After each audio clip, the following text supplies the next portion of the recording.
प्रिय विद्यार्थियों, बहुत ही महत्वपूर्ण ये सेशन है। जबरदस्त तरीके से अपने क्लासमेट पे इसे शेयर कीजिएगा। वाणिज्य का कक्षा 10 का महत्वपूर्ण है ये। ठीक है प्रिय विद्यार्थियों, जो ये न्यू चैनल बना हुआ है डीजे सर 9th 10th का, इसी पर क्लास मिल रहा है आप लोगों को। और पुराने बहुत सारे कंटेंट जो है आप लोग को ऑलरेडी जो 11th 12th वाला चैनल है उस पर लिस्ट वाइज बना के बहुत सारा अपलोड है, तो वहाँ से पूरा देख लीजिएगा। और यहाँ पर जो रैपिड फायर वाले क्वेश्चन है प्रिय विद्यार्थियों, निश्चित तौर पर यहाँ से प्रश्न जो है 7 मार्च को देखने को जरूर मिलेंगे। तो समय बिल्कुल भी नहीं बचा हुआ। जबरदस्त तरीके से इसे अपने क्लासमेट पर शेयर भी कर दीजिएगा और पूरा स्टडी करके जाइएगा। ठीक है प्रिय विद्यार्थियों, चलिए आइए बढ़ते हैं हम लोग वाणिज्य कक्षा 10 के इस महत्वपूर्ण प्रश्नों की, जो कि आपके एग्जाम के लिए बहुत ही महत्वपूर्ण और रैपिड फायर वाले प्रश्न हैं। निश्चित यहाँ से प्रश्न मिलेंगे। पहला देखिए क्या है, व्यापार का मुख्य उद्देश्य क्या होता है। देखिए व्यापार का जो मुख्य उद्देश्य होता है प्रिय विद्यार्थियों, लाभ कमाना होता है। ठीक है ना, जब भी व्यापार को स्टार्ट किया जाता है तो उसमें उसका उद्देश्य यही होता है कि भैया लाभ मिलेगा, प्रॉफिट मिलेगा। व्यापार के प्रकार अगर देखा जाए तो देखिए आंतरिक व्यापार होता है और बाह्य व्यापार होता है। ठीक है, आयात के अर्थ में क्या है, देखिए निर्यात के अर्थ क्या है। तो आयात का अर्थ होता है प्रिय विद्यार्थियों मुख्य रूप से देखा जाए तो विदेश से माल लाना। तो विदेश से माल लाना हम लोग उसको आयात बोलते हैं, और विदेश को माल भेजना जो होता है वो निर्यात होता है। ठीक है ना, भाई जाहिर सी बात है कि हर चीज़ें तो एक ही कंट्री में उत्पन्न नहीं हो जाएंगी, या एक ही जिले में या एक ही राज्य में तो उत्पन्न हो नहीं जाएगा। तो भाई जाहिर सी बात है जो चीज़ें नहीं होती हैं उसके लिए बाहर से मंगाना पड़ेगा, और जो चीज़ें हमारे पास बहुत ज़्यादा है उसको रख के भी कोई फ़ायदा नहीं है, उसको भी जो है दूसरे यहाँ पार्सल करेंगे, दूसरे यहाँ देशों को भेजेंगे, तो वहाँ से वो अच्छा मुनाफा भी दे देगा। देखिए पुनः निर्यात का मतलब क्या होता है कि आयातित माल को पुनः बाहर भेजना, आयातित माल को पुनः बाहर भेजना पुनः निर्यात कहलाता है। ठीक है ना। व्यापार का जोखिम क्या होता है प्रिय विद्यार्थियों, तो व्यापार का जोखिम का मतलब होता है हानि की संभावना। हानि की संभावना जो होती है उसे हम लोग व्यापार का जोखिम कहते हैं। बाजार का अर्थ क्या, देखिए खरीद बिक्री का स्थान। खरीद बिक्री के स्थान को हम लोग बोलते हैं सही मायनों में कि मार्केट क्या होता है। ई व्यापार क्या होता है, देखिए ऑनलाइन व्यापार को हम लोग बोलते हैं ई व्यापार। ठीक है ना, आजकल ये बड़ा ट्रेंड में है, कमर्शियल तौर पर लोग जो है चीज़ों को खरीद रहे हैं, बेच रहे हैं। चलिए आगे देखिए, ऑनलाइन लोग जो है तुरंत बुक कर देते हैं, ऑनलाइन चीज़ें मंगा लेते हैं, खरीद लेते हैं। ठीक है ना। थोक व्यापारी क्या करता है, देखिए थोक व्यापारी का काम होता है बड़ी मात्रा में खरीद बिक्री करना। यानी थोक व्यापारी जो क्या करता है, उत्पादक से बड़े पैमाने पर थोक में व्यापार सामान खरीदता है और वो फुटकर व्यापारी को देता है, और फुटकर व्यापारी जो होता है वो उपभोक्ता को देते हैं। खुदरा व्यापारी क्या करता है, तो देखिए वो उपभोक्ता को बेचता है। यानी खुदरा व्यापारी जो होता है वो उपभोक्ता को माल बेचता है। ठीक है ना। एकल व्यापारी में मालिक कौन होते हैं प्रिय विद्यार्थियों, तो कोई एक व्यक्ति जो होता है वो एकल व्यापार को देखता है। एकल व्यापार में क्या होता है, मालिक कोई एक होता है। ठीक है ना। साझेदारी में न्यूनतम सदस्य होने चाहिए कितने, देखिए न्यूनतम जो है 2 होने चाहिए, अधिकतम तो वो है 15, 20, 25, 50, 100। तो लेकिन यहाँ पर साझेदारी में न्यूनतम सदस्य जो होते हैं वो 2 लोगों का होना अनिवार्य होता है। कंपनी किस अधिनियम से बनती है, तो देखिए कंपनी को जो है कंपनी अधिनियम के तहत हम लोग बनाते हैं। ठीक है ना। कंपनी जो होता है वो किस अधिनियम के तहत बनता है, तो कंपनी अधिनियम के तहत इसको बनाया जाता है। कंपनी का अलग अस्तित्व है, तो क्या बिल्कुल है, ये हाँ रहेगा आपका। अगर ऑब्जेक्टिव मिलता है तो इसमें हाँ पर टिक मारिएगा।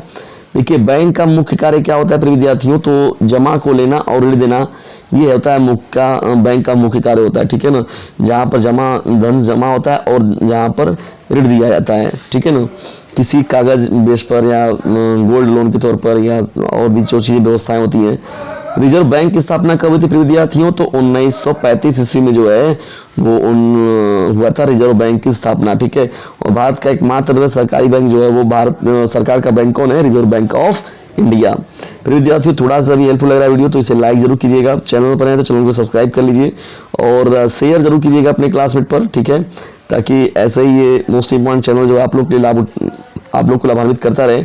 और ज़बरदस्त तरीके से यदि आप शेयर करते हैं प्रिय विद्यार्थियों तो हम लोग कभी स्मार्ट क्लास पर भी कंटेंट आप लोग को मिलेगा ज़बरदस्त तरीके से।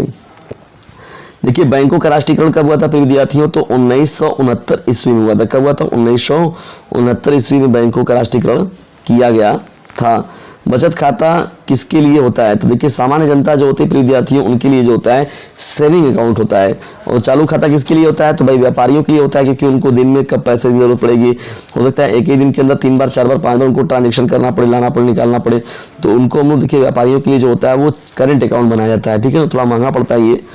एटीएम का पूरा नाम क्या है, देखिए कई बार पूछा हुआ ये प्रश्न है, ऑटोमेटिक टेलर मशीन। ठीक है, एटीएम का पूरा नाम क्या है, ऑटोमेटेड टेलर मशीन। एटीएम का पूरा नाम क्या है, ऑटोमेटेड टेलर मशीन। ठीक है, ये बार बार पूछा जाने वाला प्रश्न है।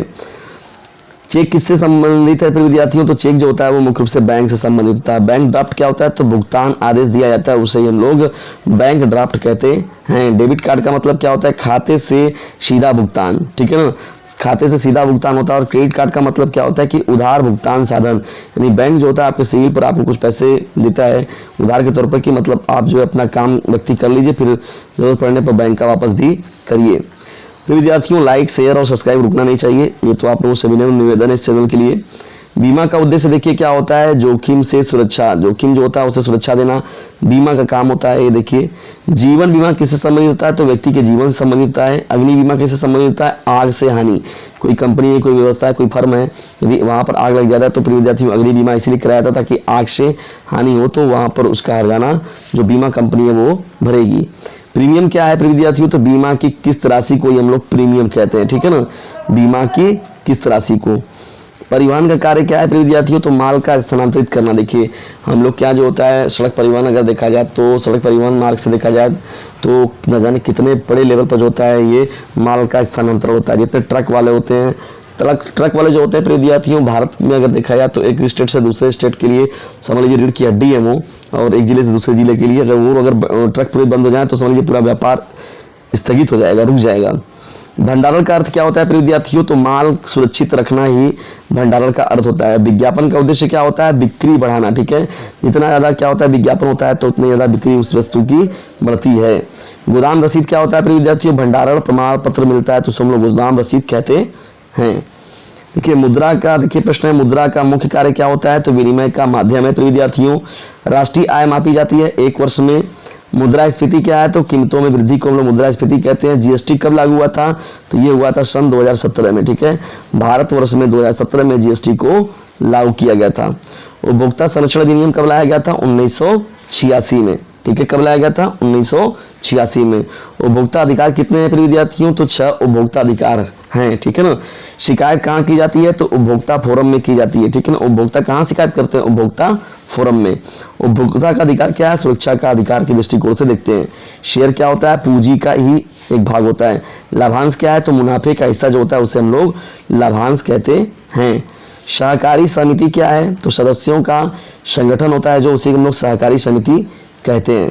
साझेदारी अधिकतम सदस्य क्या होते हैं? साझेदारी अधिकतम सदस्य जो होते हैं वो कितने होते हैं? 20 होते हैं, ठीक है ना।